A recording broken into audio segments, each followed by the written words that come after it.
Welcome back everybody to Forza Horizon 5, and today we're taking a look at the 2022 Hyundai Envision 74. So this is a concept car that was inspired by the Hyundai Pony Coupe concept from the early 70s. And yeah, that car really did look like something that Lamborghini might have done at the time, like the Spada, for instance, with its giant rear end with a lot of glass in it. And yeah, that looks quite a spectacular car, and this does so equally, but with some more like 80s retro inspired aspects on top of all of that. But apparently Hyundai are going to make 100 units of this car, with production starting in 2026. It's got more power, but only 70 of them are going to be made for the public. The other 30 are going to be made for racing. So yeah, but this definitely has racing potential. It's rear wheel drive, it's got a lot of downforce, it's got a fair decent amount of power.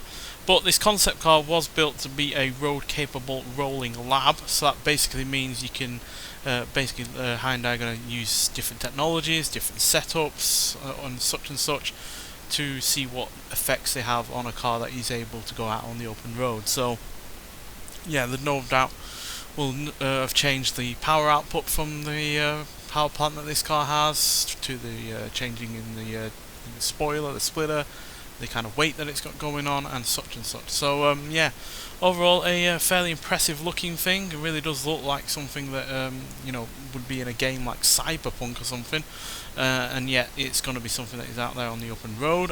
It's kind of the extreme version of what the Hyundai Ioniq 5 is, with its plenty of angles and 80s inspired lights and such.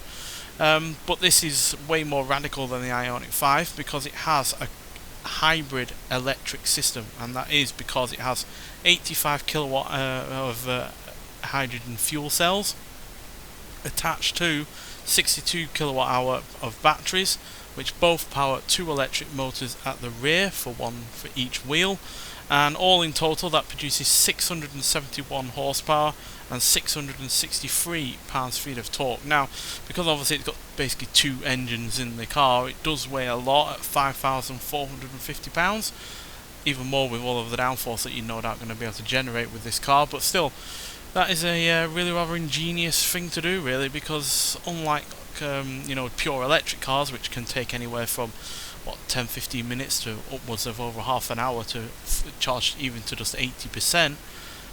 When you have a hybrid, that means that you are relying somewhat on another fuel source to supplement the electric batteries. Now, with normal hybrids, that means you have to have a diesel or a petrol, which is obviously going to put out a lot of combustion emissions, being a combustion engine, and yeah, that is not going to be as environmentally friendly as a normal electric. But this gets around all of that because hydrogen fuel cells produce no bad emissions at all. It's just water that is produced at the end of the day. So yeah, you can actually see the fuel tanks in the back here.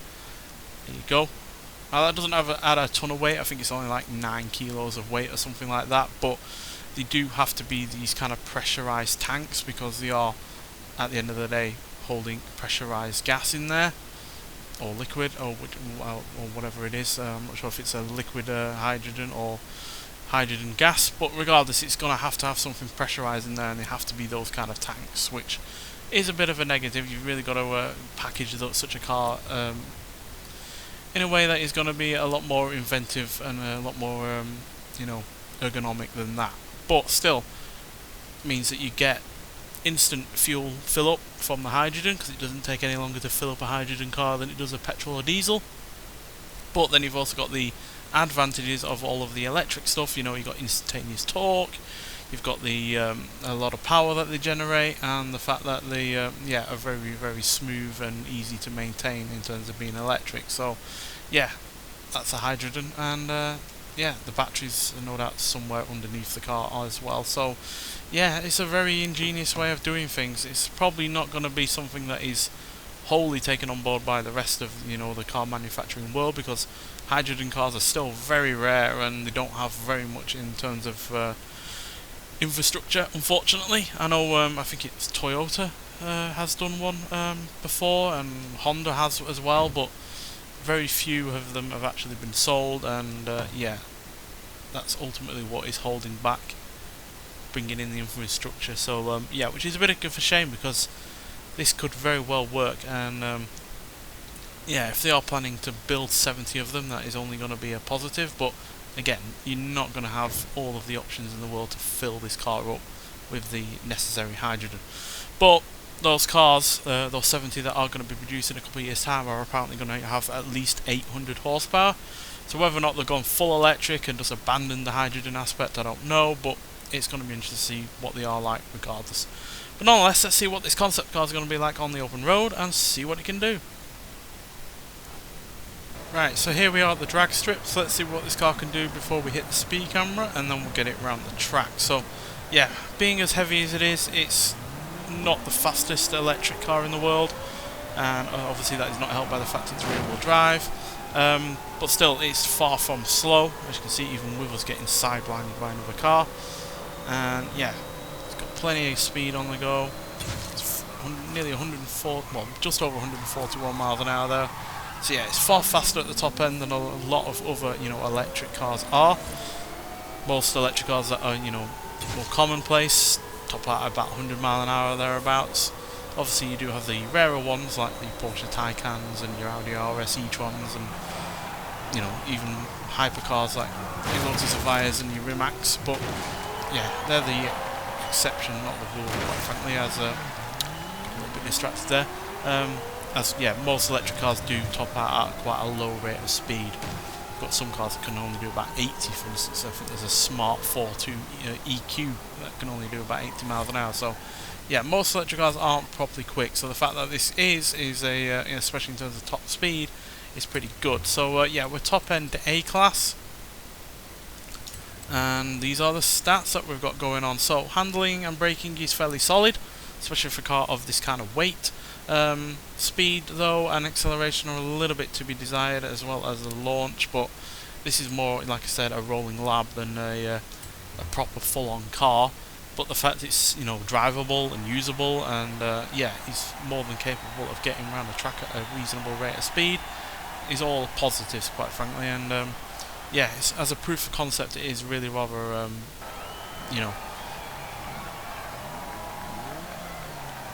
it's really good that Hyundai have done such a thing like this. But regardless, let's see what it sounds like as an electric car, and then we'll talk about it some more.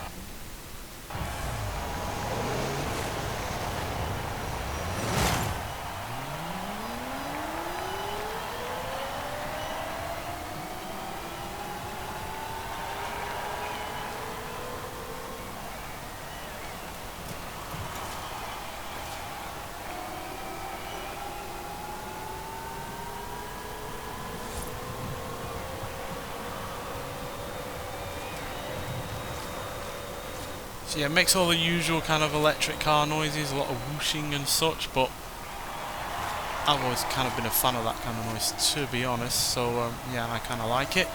Now there is one thing about this car that's obviously going to be an advantage, is because if the electric batteries do run out, you still could technically run on the hydrogen only. But the hydrogen isn't the most powerful aspect of this car. It's definitely the batteries that are providing the majority of the power. But 85 kilowatts, I think, works out to about 114 horsepower. So that's still decent enough. It still would get you home if you needed to, get you to a nearest charging point if necessary. But it wouldn't be all that quick, given the immense amount of weight that this car has. So yeah, but that is still a good advantage. It's like those hybrid cars that you used to run only on the batteries, and then would use the engine as a generator. Kind of like this, but I'm pretty sure you can run the hydrogen solely just to power the wheels. In terms of acceleration, well, 0 to 60 is dealt with in 4.2 seconds, 0 to 100 is dealt with in 8.1 seconds, and it will go into a top speed of 155 miles an hour, which is all fairly good, again, considering how much this actually weighs. Handling wise, well, I do feel like it's a little bit too much in the department of oversteer. It does seem to want those rear wheels to break loose quite a lot at times, as you can see, like that. I had a real issue with getting this a clean lap on its rivals mode, just because the rear end would just snap out in a manner that wasn't wholly predictable. which is a little bit of a shame, but on the whole it is still rather fun to drive. Just don't go expecting it to be the ultimate track weapon in stock form, although you can do plenty of upgrades with this. You can, for instance, give it nearly 1,000 horsepower, upgrading that electric motor, the electric motors and batteries. But still, in stock form, it's still a fun enough car. It's just not, you know, as much of a track weapon as you might expect, given, you know, the massive rear spoiler, the front splitter, and the fact it's got a fair decent amount of power going just through the rear wheels, which would normally suggest a track car, but yeah, it's not quite there. But it could just easily be because of the way this concept car is set up at the time that Forza used it for this game. Because like I said, it is a rolling lab, so they would probably be constantly changing things just to get it as in the way that they want it, or, you know, trial and error in certain regards. So yeah, but overall, fantastic looking car. I'm really glad it's in the game. More cars like this, quite frankly, concept cars or otherwise, would be wholly welcome as far as I'm concerned, because yeah, concept cars typically do look a lot different to their, you know, their production rivals or their production counterparts, and yeah, that just makes this game look all the more interesting and varied as far as I'm concerned.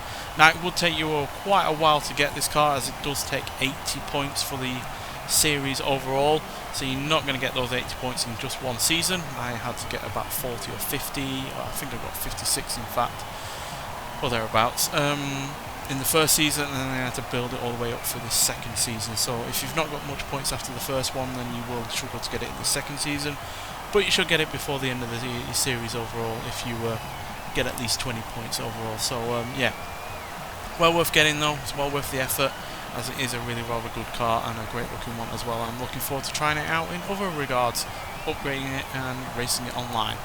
Nonetheless, so thank you for watching, and I'll see you in the next one. Bye.